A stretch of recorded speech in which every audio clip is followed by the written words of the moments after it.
Shambhu's treasure. Many years ago Amaravati was ruled over by King Vikram. As he was a wise king, he did not believe all that his flattering courtiers told him. He wanted to find out for himself the views of the people over whom he ruled.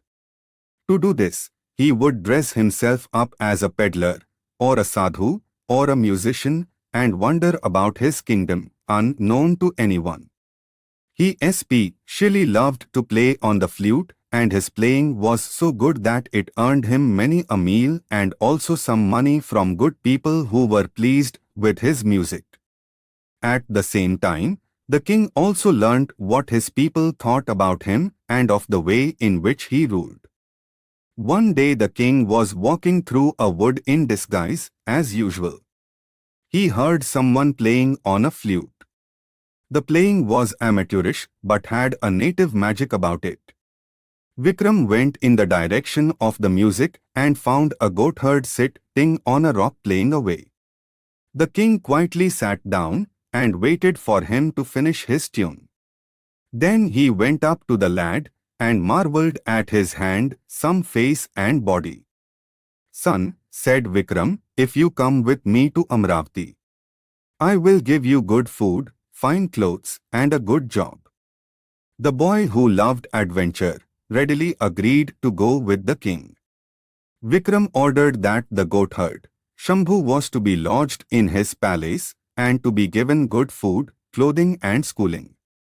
The quick-witted boy surprised his teachers with the rapid progress he made in his studies.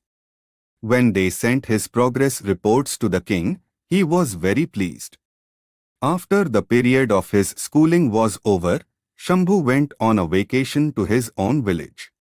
He walked along the old forest paths and up and down the hillsides playing on his flute. When his friends asked him about the life at court, Shambhu would reply, "Friends, there is nothing like being a goatherd." But his friends thought that Shambhu was kidding them. After his vacation was over, Shambhu returned to Amaravati. It so happened that the post of the king's treasurer had fallen vacant whilst he was away. The king immediately appointed Shambhu to the post.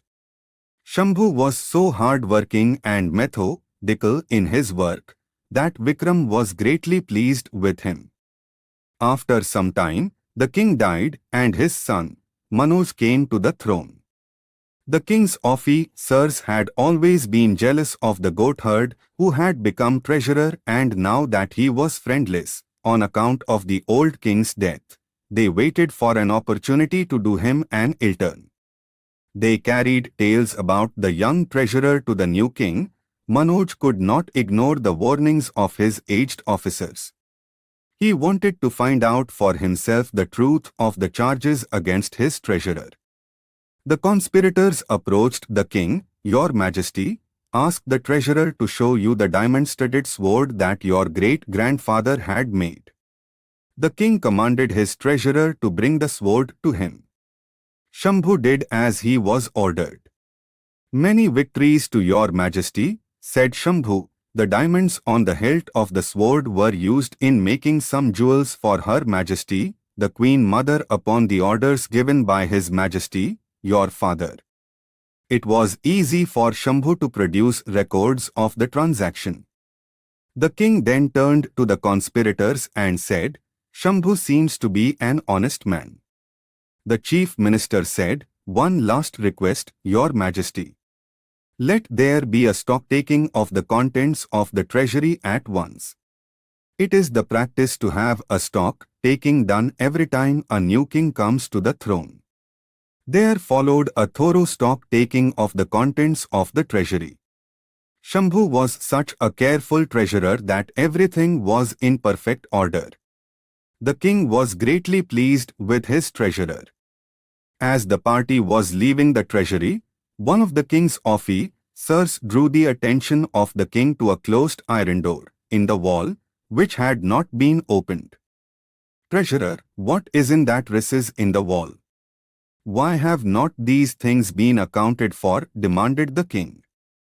"Your Majesty," Shambhu replied, they are my personal treasures." The king thought that his officers were right after all, and that the treasurer must be a thief and a liar.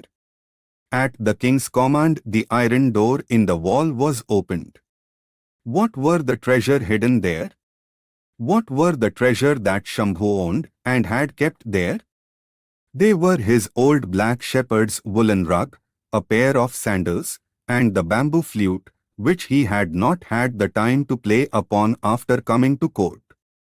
"Your Majesty, when I was brought here by your noble father, I had nothing but these things. They were all my earthly possessions. What happiness they gave me! A happiness I no longer know. The old goatherd Shambhu is dead beyond recall." The king was ashamed of his suspicions. He promoted Shambhu for his perfect honesty. He made him one of his ministers. Shambhu became a bosom friend of the king, just like he had been to the king's father.